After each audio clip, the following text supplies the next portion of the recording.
ನಾಗೇಂದ್ರ ವಿಚಾರದಲ್ಲಿ ಪಾದಯಾತ್ರೆ ಮಾಡ್ತಾ ಇದೆ, ಜೆಡಿಎಸ್ನವರು ಕೂಡ ಬರ್ತಾರೆ ಅಂತ, ತಾವೆಲ್ಲ ಹೋಗ್ತೀರಾ ಹೇಗೆ?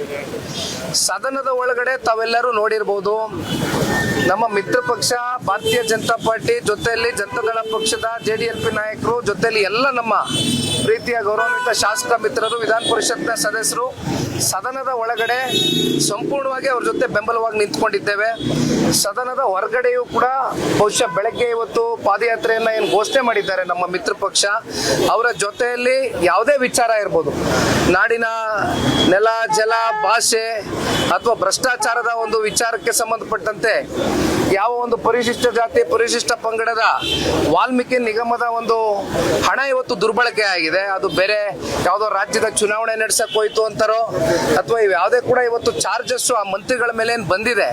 ತಮಗೆ ಗೊತ್ತಿದೆ, ಹಿಂದಿದ್ದಂತ ಮಾನ್ಯ ಮುಖ್ಯಮಂತ್ರಿಗಳು, ಮಾಜಿ ಮುಖ್ಯಮಂತ್ರಿಗಳು ಸನ್ಮಾನ್ಯ ಸಿದ್ದರಾಮಣ್ಣ ಅವರು ಸದನದ ಒಳಗಡೆ 187 ಕೋಟಿ ಅಲ್ಲ 89 ಕೋಟಿ ಅವ್ಯವಹಾರ ಆಗಿರ್ತಕ್ಕಂಥದ್ದು ಸತ್ಯ ಅಂತಕ್ಕಂಥದ್ದು ಕಲಾಪದಲ್ಲಿ ಒಪ್ಕೊಂಡಿದ್ದಾರೆ on the floor of the house. ಎರಡೂ ಸದನದಲ್ಲಿ, ಅಸೆಂಬ್ಲಿ ಮತ್ತೆ ಕೌನ್ಸಿಲ್ ಅಲ್ಲಿ ಎರಡು ಕೂಡ ಒಪ್ಕೊಂಡಿದ್ದಾರೆ. ಇಷ್ಟೆಲ್ಲ ಆಗಿಯೂ ಕೂಡ ಇಲ್ಲಿ ಪ್ರಶ್ನೆ ಎಲ್ರಿಗೂ ಮೂಡ್ತಕ್ಕಂಥದ್ದು, ಹೊಸದಾಗಿ ಸಚಿವ ಸಂಪುಟ ರಚನೆ ಆದಂತ ಸಂದರ್ಭದಲ್ಲಿ ಚಾರ್ಜಸ್ ಇರ್ತಕ್ಕಂಥದ್ದು ಅಂದ್ರೆ ಆರೋಪ ಇರ್ತಕ್ಕಂಥ ಸಚಿವನನ್ನ ಮತ್ತೊಮ್ಮೆ ಸಚಿವ ಸ್ಥಾನಕ್ಕೆ ತಗೊಳ್ತಕ್ಕಂಥ ಅಗತ್ಯತೆ ಏನಿತ್ತು? ಬೇರೆ ಯಾರು ಕೇಪಬಲ್ ಆಗಿ ಕೆಲಸ ಮಾಡ್ತಕ್ಕಂಥದ್ದಕ್ಕೆ? ಯಾಕೆಂದ್ರೆ ಇವತ್ತೇನು 50 ಜನನೋ 70 ಜನನೋ ಗೆದ್ದಿರ್ತಕ್ಕಂಥದ್ದಲ್ಲ, ಕಾಂಗ್ರೆಸ್ನಲ್ಲಿ ಅತ್ಯಂತ ದಾಖಲೆ ಪ್ರಮಾಣದ ಶಾಸಕರುಗಳು ಇವತ್ತು ಸರ್ಕಾರ ರಚನೆ ಮಾಡಿದ್ದಾರೆ ಕಾಂಗ್ರೆಸ್ ಅವರು ಸ್ವತಂತ್ರ ಬಲದಿಂದ. ಹಾಗಾಗಿ ಇಲ್ಲಿ ಯಾರು ಕೂಡ ಪೊಟೆನ್ಷಿಯಲ್ ವ್ಯಕ್ತಿಗಳು ಇವತ್ತು ಮಿನಿಸ್ಟರ್ ಆಗ್ತಕ್ಕಂಥದಕ್ಕೆ ಅರ್ಹರು ಇರ್ಲಿಲ್ವಾ ಅಂತಕ್ಕಂಥ ಪ್ರಶ್ನೆ ಮೂಡುತ್ತೆ. So what is the intention behind this ಅಂತಕ್ಕಂಥದ್ದು ಇವತ್ತು ಈ ಸರ್ಕಾರ ಉತ್ತರ ಕೊಡಬೇಕಾಗ್ತದೆ. ಒಟ್ಟಾರೆಯಾಗಿ ನಮ್ಮ ಮಿತ್ರ ಪಕ್ಷ ಇವತ್ತು ಏನು ರಾಜೀನಾಮೆಯನ್ನ ಡಿಮ್ಯಾಂಡ್ ಮಾಡ್ತಾ ಇದೆ ಸಚಿವರದು, ಅದರಲ್ಲಿ ನಾವು ಕೂಡ ಗಟ್ಟಿತನದಿಂದ ಅವ್ರ ಜೊತೆ ನಿಂತ್ಕೊಳ್ತೇವೆ ಆ ವಿಚಾರದಲ್ಲಿ. ರಾಜ್ಯಪಾಲರಿಗೆ ಏನ್ ಮಾಡಿದ್ರು ಬಂದು, ರಾಜ್ಯಪಾಲರಿಗೆ ಯಾವ ಅಧಿಕಾರ ಇದೆ ಸರ್ಕಾರಕ್ಕೆ ಸೂಚನೆ ಕೊಡಬಹುದು ಅಥವಾ ಈ ತರದ ಮನವಿ ಬಂದಿದೆ ಅಂತ ಹೇಳ್ಬೋದು. ರಾಜ್ಯಪಾಲರು ಹೇಳಿದ ತಕ್ಷಣ ರಾಜ್ಯ ಸರ್ಕಾರ ಏನಾದ್ರೂ ವಾಪಸ್ ತಗೊಳ್ಳಲ್ಲ. ಮುಂದಿನ ಹೋರಾಟ JDS ಯಾವ ರೀತಿ ಇರುತ್ತೆ?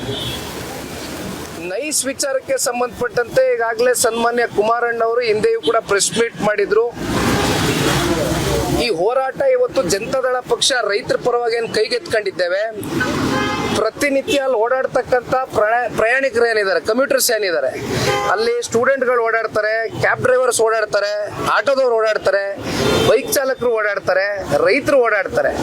ಇವತ್ತು ಇಲ್ಲಿರ್ತಕ್ಕಂಥ ಪ್ರಶ್ನೆ ಸಾರ್ವಜನಿಕರ ಹಿತಾಸಕ್ತಿಯ ದೃಷ್ಟಿಯಿಂದ ಜನತಾದಳ ಪಕ್ಷ ಕಾಮನ್ ಮ್ಯಾನ್ ಜೊತೆಯಲ್ಲಿ ನಿಂತ್ಕೊಳ್ಬೇಕು. ಯಾತಕ್ಕೋಸ್ಕರ ಕಾಮನ್ ಮ್ಯಾನು ಇವೆಲ್ಲವೂ ಕೂಡ ಉಲ್ಲಂಘನೆ ಆಗಿದೆ, ಯಾವುದು ಕಂಪ್ಲೀಷನ್ ಆಗಿಲ್ಲ. FWA ಯಾತಕ್ಕೆ ಆತ ದುಡ್ಡು ಕಟ್ಟಬೇಕು ಅಂತಕ್ಕಂಥ ಪ್ರಶ್ನೆ ಇವತ್ತು ನಾವು ಸರ್ಕಾರಕ್ಕೆ ಕೇಳ್ತಾ ಇದ್ದೇವೆ.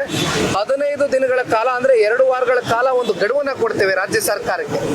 ರಾಜ್ಯ ಸರ್ಕಾರ ಎಚ್ಚೆತ್ಕೊಂಡು ಈ ಕೂಡಲೇ ಈ ನೈಸ್ ಸಂಸ್ಥೆ ಮಾಡಿರ್ತಕ್ಕಂಥ ಈ ಹಗರಣದಿಂದ ರಾಜ್ಯ ಸರ್ಕಾರ ಇದನ್ನ ಕೈಗೆ ಎತ್ಕೊಳ್ಳಿಲ್ಲ ಅಂತಕ್ಕಂಥದ್ದಾದ್ರೆ ಬಹುಶಃ ಒಂದು ಉಗ್ರವಾದಂತ ಒಂದು ದೊಡ್ಡ ಹೋರಾಟ ಮುಂಬರ್ತಕ್ಕಂಥ ದಿನಗಳಲ್ಲಿ ಜನತಾದಳ ಪಕ್ಷ ರೈತರ ಜೊತೆಯಲ್ಲಿ ನಿಂತು ಮತ್ತೆ ಅವರ ಏನಿವತ್ತು ಅಮಾಯಕ ರೈತರ ಭೂಸ್ವಾಧೀನ ಆಗಿದೆ ಅವೆಲ್ಲ ಕೈ ಬಿಡೋವರೆಗೂ ಕೂಡ ಹೋರಾಟ ಮಾಡ್ತೇವೆ. ಜೊತೆಯಲ್ಲಿ ಯಾರು ಕೂಡ ಬಹುಶಃ ನಮಗ್ ತಿಳಿದ ಮಟ್ಟಕ್ಕೆ ಇವತ್ತು ಈಗಾಗಲೇ 1000 ಕೋಟಿ ದೋಚ್ಬಿಟ್ಟಿದ್ದಾರೆ, 1000 ಕೋಟಿ ಹಗರಣ ಆಗೋಗಿದೆ. ಈಗ ₹1 ಯಾರು ಕೂಡ ಹೋಗಿ ಅಲ್ಲಿ ಟೋಲ್ ಕಟ್ಟಿ ಓಡಾಡ್ತಕ್ಕಂಥ ಸ್ಥಿತಿಗತಿಗಳಲ್ಲಿ ಯಾರು ಕೂಡ ಇದನ್ನು ಒಪ್ಕೋಬಾರದು ಅಂತಕ್ಕಂಥದ್ದು ಬಹುಶಃ ನಮ್ಮೆಲ್ಲರ ಅಭಿಪ್ರಾಯ ಅಷ್ಟೇ ಅಲ್ಲ, ಇದು ಕಾಮನ್ ಮ್ಯಾನ್ ಅಭಿಪ್ರಾಯ ಕೂಡ ಆಗಿದೆ. ಆಲ್ರೆಡಿ ಸಾಕಷ್ಟು ಜನ ಅಲ್ಲಿ ಗಲಾಟೆಗಳು ಕೂಡ ನಡೀತಾ ಇದೆ ನೈಸ್ ವಿಚಾರವಾಗಿ ಟೋಲ್ ಕಟ್ಟಬೇಕು ಅಂತ. ಆದ್ರೆ ಇಲ್ಲಿವರೆಗೂ ನೀವು ಅಂದ್ರೆ JDS ಪರಿಸ್ಥಿತಿಯಿಂದ ಟೋಲ್ ಬಳಿ ಯಾರು ಹೋಗಿಲ್ಲ. ಏನ್ ಮುಂದೆ ಹೋಗುತ್ತದೆ ನಿಮ್ಮಲ್ಲಿ ಏನಾದ್ರು ಯೋಜನೆ ರೂಪಿಸ್ಕೊಂಡ್ರೆ? ನನಗೆ ನನ್ನ ಸೋಷಿಯಲ್ ಮೀಡಿಯಾದಲ್ಲಿ ನಿರಂತರವಾಗಿ ಒಂದಷ್ಟು ಜನ ಅಸೋಸಿಯೇಷನ್ ಅವರು ಅಂದ್ರೆ ಕ್ಯಾಬ್ ಅಸೋಸಿಯೇಷನ್ಗಳಿರ್ಬೋದು, ಅಲ್ಲಿ ಬೈಕರ್ಸ್ ಅಸೋಸಿಯೇಷನ್ಗಳು ಓಡಾಡ್ತಾರೆ, ಬಹಳ ಜನ ಇವತ್ತು ಸ್ಟೂಡೆಂಟ್ಸ್ ಇರ್ಬೋದು, ನನಗೆ ಅಪ್ರೋಚ್ ಮಾಡ್ತಾ ಇದ್ದಾರೆ. ಈ ವಿಚಾರಕ್ಕೆ ಸಂಬಂಧಪಟ್ಟಂತೆ ನಮ್ಮಲ್ಲಿ ಒಂದು ಗೊಂದಲ ಇದೆ ಅಂತ.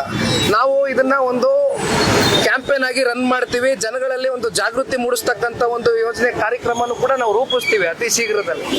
ಸೊ ಹಾಗಾಗಿ ಯಾರು ಕೂಡ ಅಲ್ಲಿ ಈ FWA ಆಕ್ಟಿನ ವಿಚಾರಕ್ಕೆ ಸಂಬಂಧಪಟ್ಟಂತೆ ಆ ಅಥವಾ ಹೈಕೋರ್ಟಿನ ಆದೇಶ ಏನಿದೆ ಇವೆಲ್ಲವೂ ಕೂಡ ಬಹುಶಃ ಗುರುವಾರದ ದಿನ ಕಳೆದ್ರೆ ಇಲ್ಲಾಂದ್ರೆ ಶುಕ್ರವಾರದ ದಿನ ಒಂದು ಪ್ರೆಸ್ ಮೀಟ್ ಮಾಡ್ತಾ ಇದ್ದೇವೆ. ಅದರಲ್ಲಿ ಒಂದು ವೆಬ್ಸೈಟ್ ಲಾಂಚ್ ಮಾಡ್ತಾ ಇದ್ದೇವೆ. ಆ ವೆಬ್ಸೈಟ್ ನಲ್ಲಿ ಜಡ್ಜ್ಮೆಂಟ್ ಕಾಪಿನಲ್ಲಿ ಇರ್ತಕ್ಕಂಥ ಆರ್ಡರ್ ಕಾಪಿ ಏನಿದೆ ಆ ಅಂಶಗಳೇನು ಇವತ್ತು ಒಬ್ಬ ಸಾಮಾನ್ಯ ಪ್ರಜೆಗೆ ಬೇಕಾಗಿರ್ತಕ್ಕಂಥ ಅಂಶಗಳು ಟೋಲ್ ಕಟ್ಟದೇ ಇರ್ತಕ್ಕಂಥದ್ದಕ್ಕೆ ಅವೆಲ್ಲವೂ ಕೂಡ ವೆಬ್ಸೈಟ್ ನ ಮೂಲಕ ಎಲ್ಲ ಕೂಡ ದೊರಕುತ್ತೆ. ಅದು ನಾನು ಅಫಿಷಿಯಲ್ ಆಗಿ ವೆಬ್ಸೈಟ್ ಶುಕ್ರವಾರ ದಿನ ಪ್ರೆಸ್ ಮೀಟ್ ಲಾಂಚ್ ಮಾಡ್ತೀನಿ.